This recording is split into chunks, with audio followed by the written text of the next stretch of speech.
plus in 2008. Question number 2, John Hayes. Thank you, Speaker. My question is to the Minister of Finance. How will the government's economic and fiscal policies ensure its accounts return to surplus in 2014-2015 and help keep interest rates lower than during the previous economic cycle? Honourable Bill English.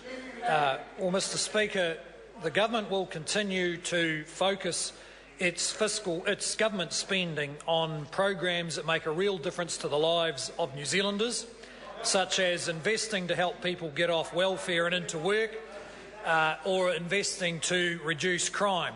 What we have learnt in recent years is that often the solution to the problems the taxpayers pay us to fix lies with finding better, more effective answers, not with spending more money.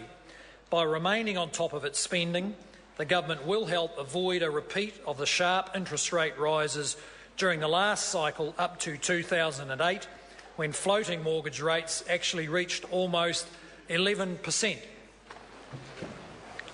Supplementary question, John Hayes. What recent reports has he received on the government's finances, and what trends are emerging in both spending and revenue?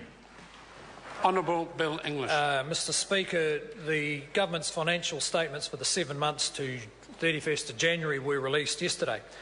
They showed that the government expenses are around $140 million below forecast at $40.1 billion for the 7 months, indicating that the public service is doing a good job of containing expenditure but achieving better results for our communities.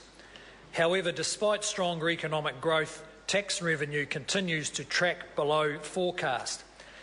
While we have spending under control, government revenue is inherently more difficult to forecast. We've yet to see just how much of that shortfall of around $800 million flows through to the end of the year. In any case, government is on track to deliver a surplus for the 2014-15 year, and that, of course, will raise questions for New Zealanders about big spending promises in election year and what damage they might do, not just to the government's books, but also to pushing up interest rates further. Supplementary question, John Hayes. How does the government's current financial position and outlook compare with the position inherited by the incoming National-led government in 2008?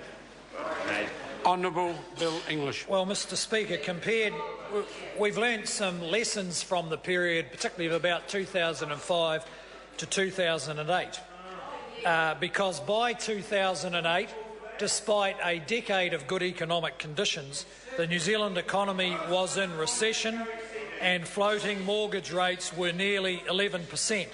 This government is determined not to make the same mistakes, that is, to go on a spending spree just when times are better, and secondly, to allow the housing market to grow at very high rates, putting pressure on our exporters.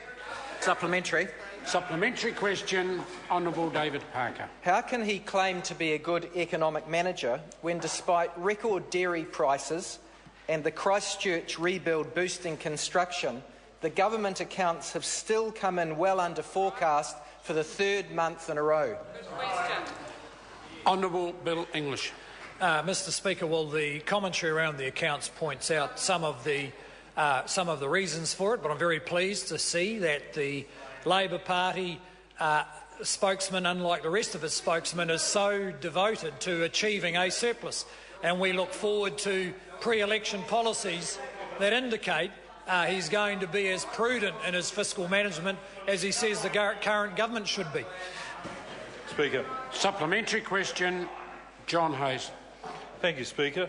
With the government's on track to surplus next year, what policy prescriptions would put that return to surplus at risk and fuel sharp interest rate increases? Honourable Bill English. Mr. Speaker, I think it's increasingly obvious that policies, for instance, that promise large amounts of cash to New Zealand households mean that the government is not only unlikely to make a surplus, but would be a pretty clear signal to the Reserve Bank that they should put interest rates up. Other policies, such as a expensive emissions trading system. Order. Mr. Speaker, it will be very apparent to you that seeing the Minister is not talking about anything within his portfolio or his government administration or government policies, that he should not be talking about it at all. Order. No, I cannot accept the point the member raises. Members have a right to ask a question. The question was order. The question effectively what policy prescriptors would put at risk a return to economic surplus, etc. That's a legitimate question. It's allowed a legitimate answer. Honourable Bill English, should be wished to complete his answer. Mr. Speaker, I was just going to finish by referring to the emissions trading system policy that I think is green, certainly is green policy and maybe Labor policy. An expensive emissions trading system would push up electricity prices and inflation. Point of order, Speaker. Point of order. Right, Honourable Speaker, Winston. again, the Minister of Finance is not responsible for any other political party's policy, the Greens, the Labour Party or anyone else's, so why is he being allowed to persist with this answer? It is certainly not how... He's certainly able, in response to that question, to talk about the potential that he considers would be aligned with an emissions trading scheme. It is unhelpful for the Minister in giving the answer to refer to the policy being adopted by any other party in this House. Further supplementaries? Question number 3. Point of order. Order. Point of order, the Honourable... with reference, sir, to your last ruling, my simple question would be, and I agree with you, then why wasn't he pulled up and why wasn't some action taken against him? He's done it before, time and time again. If the member had listened, he had heard me make a comment. On question number 3, the Honourable David Cunliffe. Thank you, Mr. Speaker. Mr. Speaker, to the Prime Minister, does he stand by all his statements?